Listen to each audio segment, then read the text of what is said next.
Hello, and thanks so much for joining us. I'm Carol Jenkins. The program is Black America. And today we are so pleased to have with us Maya Rockeymoore Cummings, the widow of the great Congressman Elijah Cummings. We're going to talk about his book.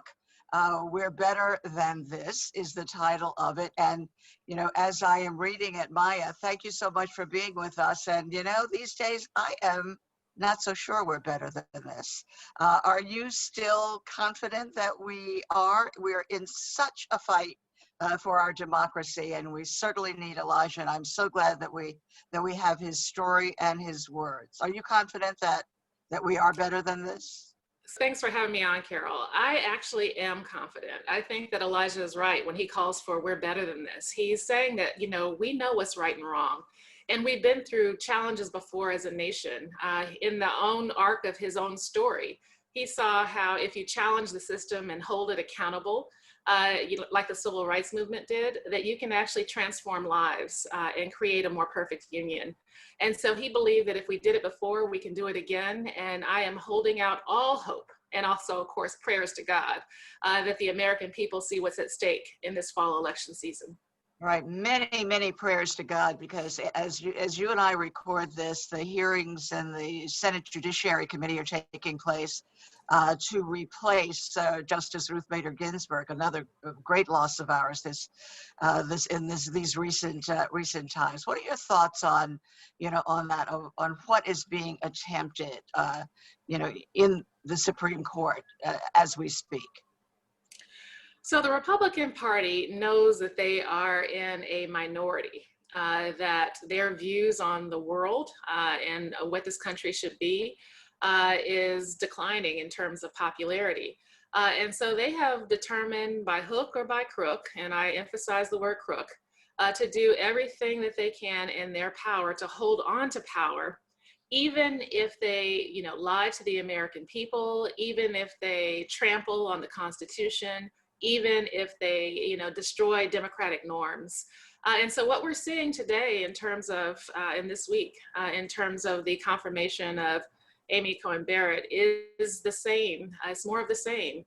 It's the Republican Party's attempt to force their worldview on all of the rest of us by basically using strong arm tactics to hold on to power, no matter what the consequences and no matter what course of action they decide to take. So you know, the Democrats, go ahead. Yeah, so we know that they seem at this point to have the numbers, you know, that this is likely to happen. And what's left open as an option for us is the election on November 3rd. Looking at the numbers there, as we see it now, the polls are coming in. The Biden-Harris campaign seems to be in the lead everywhere. Are you confident that that's what's going to happen? No, and this is why. The Electoral College games a system, and it gives more power to traditionally red states. That means that we need to be seeing numbers being run up dramatically in red state America, where so we can over-index on the Biden-Harris ticket, which would account for any kind of voter suppression that they're doing to try to suppress the votes of those who would be Democratic in this election cycle. And so so most polls are talking about national numbers, and if you look at it statewide, you see a few of these red states in play. So for example, Texas seems to be in play. That's exciting. That's very exciting. We've got to mobilize everybody we know in Texas. But, you know, you're not hearing, you know, Ohio seems to be in play. And, you know, LeBron James recently won, you know, the NBA championship series, but we need him to actually get everybody in Ohio to the polls. So, you know, the fact of the matter is that we have to play the electoral system game. We saw the outcome of the popular vote game in 2016. It's now time to expand. We sure did. Yeah, right. So, and as this program airs, there are still a few days left before the actual end of the voting season, because we like to think of it as soon as you're able to get to the polls to cast that ballot, you should absolutely do it. I'm taking advantage of all your political savvy. As you know, I'm a big fan of yours. Follow your work, and was rooting for you to win the congressional seat. Left open by your husband's death, but know that and see, and I'm confident and so happy to see that your voice, is absolutely heard in every way. This is such a great book. It's called We're Better Than This, Elijah Cummings' call to all of us to find our better angels and to restore, maintain our democracy against so many odds. It's a book about his life. It's also a book, the love story between the two of you. But I got a big laugh, and I probably should not have laughed, when the opening lines of the book was, I met with Donald Trump and he immediately lied to me. Talk to us about the relationship between Elijah Cummings and Donald Trump. So Elijah, the 2016 election season was fraught with drama and trauma. We knew who Donald Trump was. He didn't hide himself. I mean, his peculiarities, to put it kindly, were on full display. And yet, when it came time to go to the inauguration, and Elijah faced a Democratic boycott led by John Lewis of the inauguration, we debated internally at the House whether we should go, and Elijah determined he wanted to go, and he went to John Lewis and asked his permission to go. And so that's how we found ourselves sitting behind Donald Trump as he made his infamous American Carnage speech. And afterwards, we were invited to attend the inaugural luncheon, and Elijah made his pitch. I'd love to work with you, man, on reducing the costs of prescription drugs for Americans. Can we meet? To his credit, Donald Trump actually set up a meeting through Vice President Pence. And then Elijah went to the meeting, and he said the content of the meeting seemed to go well. He talked about the issues, they talked about the costs. But as soon as they walked out of the meeting, Donald Trump promptly lied to the national media, saying that Elijah Cummings said he would go down in history as the best president ever, which is not what Elijah said.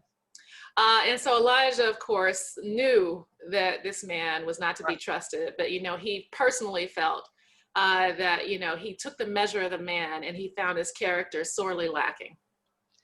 Right. I know. He was right to warn us as well. Interesting note that I saw in the book that apparently then President Trump had invited you all to a special event that even the Obamas had not invited you all to. Is that? That was just an interesting little note there. It was an inaugural luncheon. So in 2008 and 2012, actually after every presidential inauguration, there was an inaugural luncheon afterwards, directly after the inauguration. And no, despite Elijah being the co-chair of the Obama campaign and a big booster of Obama in 2008, he wasn't invited then. And he also was not invited in 2012. And he was very disappointed at that. And so it was, a surprise that we were invited for the first time by a Republican president. And so that is how we found ourselves in that luncheon. Right. And we should say that John Lewis, I know that did say, yes, go ahead, we're protesting, but you go ahead. But then, Elijah had such a rocky relationship, Donald Trump was really, really vicious. Talk to us about, he was vicious about Congressman Cummings and about the city of Baltimore, and tell us a little bit more about the reaction to all of that. So recall that Elijah became chairman. Democrats won the midterm elections, and Elijah became chairman of the House Oversight and Reform Committee. That means that he was responsible for all of the multiple investigations that were coming out of the Trump White House. Everything from the Russian interference in the 2016 election to Donald Trump's tax returns and finances, to Ivanka and Jared's security clearances and their personal use of private servers and emails. Literally all of this stuff was being directed by Elijah, and many of the lawsuits that we actually now see coming down the pike regarding all of these things with Donald Trump were actually started by Elijah and his team on the Oversight and Reform Committee. So Donald Trump viewed Elijah as public enemy number one to him. because he was a man who potentially stood in the way of him being held accountable. I mean, you know, Elijah was seeking to hold the Trump administration accountable, and Donald Trump, if he hates anything, it's accountability. And so he decided that his tactic was going to be to try to, and of course, the First Lady actually has said that, you know, Donald Trump's responses to threats is to hit harder. And so we saw him hitting hard at Elijah, at the city of Baltimore, at, you know, our family, frankly. And so with that, you know, Elijah withstood the, you know, withstood the onslaught. But, you know, I think we should understand Donald Trump's tactics. Right, right.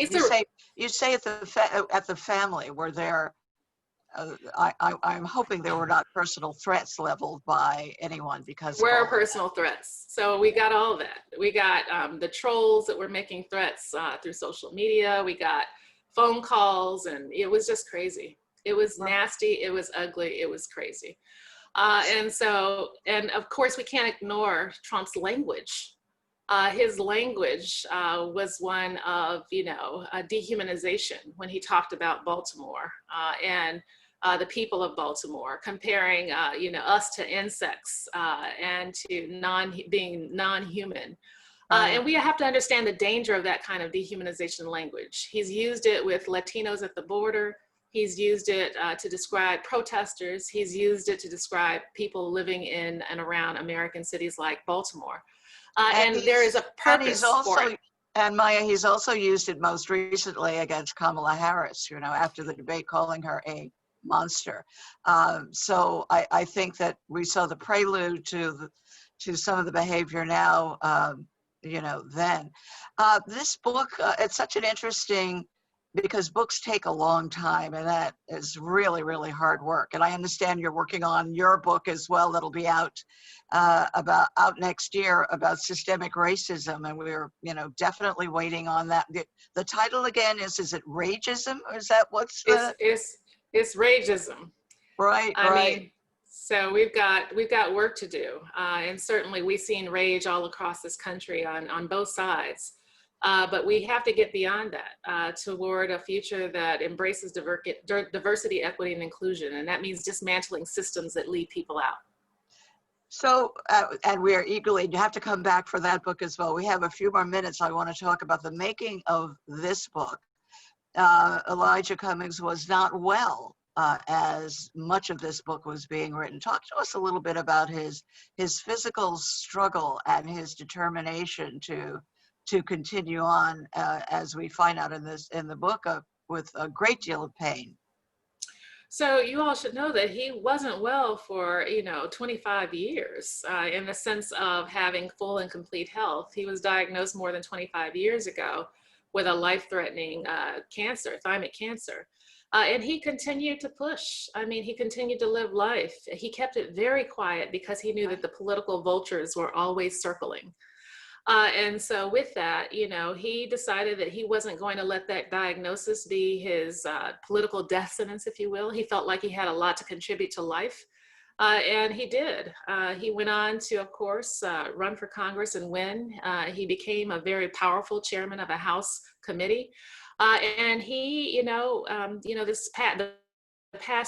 final year of his life was literally like the Dutch boy standing with his finger in the dike, trying to prevent the water from overtaking the city. Elijah had his finger in the dike, trying to prevent the corruption of the Trump administration from overtaking our nation.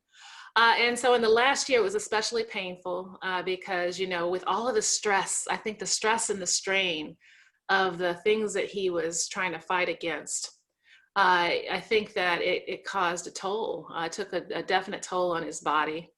Certainly the attacks he sustained from the Trump White House, the worries that he had over all of the threats.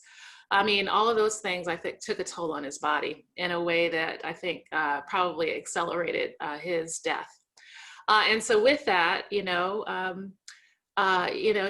decided he was going to spend the last year of his life, not just, signing the subpoenas and leading the investigations, but telling the American people that we're in danger. Right. That this man, represented by Trump, is not just the wrong person for the job. He is actually a threat to humanity and to our democracy.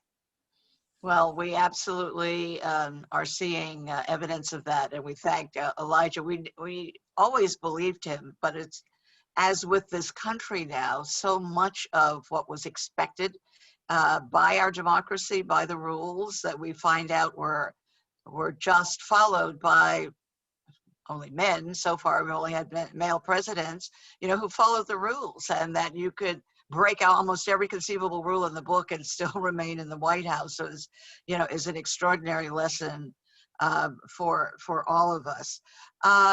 The writing of the book, and the publishing of it, Lisa Sharkey, who helped you with this book, was also one of my very first producers in this business, and really terrifically talented woman. Talk to us about how the actual book came about, because that's always the major struggle. So I had been on Elijah for years to actually write a book. I think 8, 9, 10 years ago, I was talking to him about writing a book. And then, I tried to jumpstart it by asking my brother to do a draft, work with him on it, and that didn't work out. And then I tried to, I wrote a couple of chapters and that didn't work out. I was too close to the subject. So I asked Lisa at one point for her advice, and she, kind of gave me some general information. But the day that Elijah came out of the Michael Cohen hearings and basically spoke to the world about what just happened, Lisa called and she said, "We want to publish his book." Right. Right. And so that is, and we had, but interestingly enough, we had already started working with a writer months before that. And so I went to lunch with a friend and told her that I was looking desperately for somebody to help Elijah write his book. And she turned me on to a man his name is James Dale, right. Who I introduced to Elijah after I met with him, and he turned out to be the right person for the job. It's such a powerful book, and I love the beginning when he talks about his passion. I think you and Jim were able to capture the best moments, and talk to us a little bit about that, as Elijah understood and forgive me for calling him Elijah, Oh, that's okay. The very esteemed Congressman Elijah Cummings. But I mean, we all think of him as our friend, our guider, this is the way things should work out. He knows what's happening. But talk to us a little bit about how he stated his own passion. So Elijah, he had this formula that he found that worked for his life. And that is, you take the pain that you experience in life, or that you observe others going through that really touches you, and you turn it into your passion. You feel that you have the empathy enough to understand how it affects other people. And then it drives your purpose. It drives what you should do in life, your calling in life, the things and for Elijah, that formula absolutely worked. He experienced the pain of Jim Crow segregation in his early life. He understood what it was like to go to separate and unequal schools. And he was determined. And on top of that, he was labeled special education as a child. So he was coming from, the poverty. He was coming from being a Black person in a segregated America. He was coming from being somebody that was labeled special education. He knew what it was like to be the underdog. He knew what it was like to be considered undeserving. And he wanted to leverage his life to make sure that that he could fight for the underdog, that he could protect people who are being trampled upon. And he used the legal system to do it. Now, I should say that he was inspired by a historic woman here in Maryland, and actually in the nation. Her name was Juanita Jackson Mitchell. She was a part of the famous Mitchell clan. Right. And she was a lawyer, the first ever African-American woman attorney in the state of Maryland. And she led Elijah at the tender age of 11 on an integration march where the kids in his area actually integrated a local white pool. And he saw her and he determined that he was going to become a lawyer just like her, because he wanted to be able to lead people to help them understand their rights. That is such a terrific, what a great story. And there's a great picture of the two of them in the book as well. I love the photographs too, because they're so evocative of the life that he lived, before you, with with Nancy Pelosi, and who wrote the introduction, by the way. We have Nancy Pelosi singing his praises as well. But as I understand, what he said to Jim Dale, I think, was that he wanted this book so that young people would understand possibilities. Talk a little bit about his outreach to the youth of America. I guess, the special education experience, and the tremendous success that he had, despite that, was really something. So he wanted young people to take inspiration from this book, for them to see that whatever obstacles you're facing, they are surmountable. That don't become discouraged by the obstacles, that you learn from them, you take the lessons of them, but then you allow them to propel you to greater heights. And Elijah absolutely did that in his life. Every person who ever tried to, depress him or oppress him, or every situation that tried to hold him back, he was able to overcome. And so he wanted to encourage young people with this book. And fortunately, HarperCollins has decided to actually write a young adults edition of this book. Great. That is so fantastic. Lisa Sharkey again, I'm sure. It is Lisa Sharkey, and she is fabulous. She is absolutely fabulous, and I have enjoyed working with her and her team. Great. So talk to me about, I on social media, I see this wonderful campaign of you, Breast Cancer Awareness Month, as it is in October, as we're taping this, and as it will run. A double mastectomy, a choice that you made, and I think you described the year when all of this was happening as conceivably the worst in your life, not only losing Elijah, but making this decision. Talk to us a little bit about your personal advocacy for women and breast cancer. Right. So we don't know enough about why Black women especially are dying at younger ages of breast cancer, and why we are more likely to die once diagnosed, right? My mother died of breast cancer, stage 4 breast cancer, 5 years ago. And I saw it up close and personal. I saw how it ravaged her body. But get this, my mother was a woman who never missed her mammogram. She was on top of her health care. She kept records of her appointments. We all think that in a way, that if we get the mammogram, it protects us, but it doesn't. So, African-American women tend to have denser breast tissue, and it's more easily missed by the typical mammogram process. And so we just surmise that this is what happened to my mother. So fast forward, my sister then became diagnosed with stage 2. And then fast forward, actually go back, because years ago, I discovered a lump on my breast. This was about 11 years ago. And I had a biopsy, and they determined that it was fatty tissue. But along the way, when they were doing that analysis, they found something that they called, it's called stage 0 breast cancer. Wow. Basically, It's not breast cancer, but it's a marker for it. At the time, I told my mother and my sister that this is and we thought it was a curiosity. We didn't know what to do with the information. And so I knew that I already knew I was at risk before my mother ever got diagnosed and before my sister ever got diagnosed. So now I am just adamant. I made the decision along with Elijah to go ahead and get a preventative double mastectomy. And we made this decision in the weeks, basically, unfortunately, leading up to his death. He accompanied me to the surgeon's office. We talked about it. And he told me, Maya, you're always taking care of other people, take care of yourself. So I went ahead and made the decision to get it done after he passed away. Actually, it was scheduled before he passed away. Right. And now you're speaking out. I mean, the social media campaign is so important because, not only do you address it so meaningfully, but your high visibility, and your proactive stance on it is really something that, that all women need to hear.